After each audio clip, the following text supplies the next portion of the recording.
Welcome! Go to the outliner and open the animation that you want to loop. In the actions, create an animate and name it. Enable mapping properties. Now, in the animation node, click on the keyframe to map it. Deactivate map properties. Now, pay attention to the keyframes. In order to have a flawless animation, you need to set the same duration or keyframes.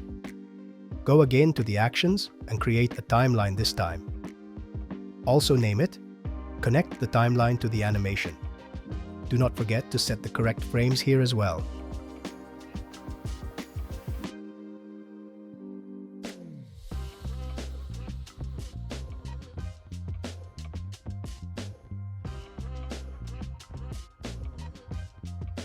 Under Loop, select the Infinite option to repeat the seamless animation after trigger.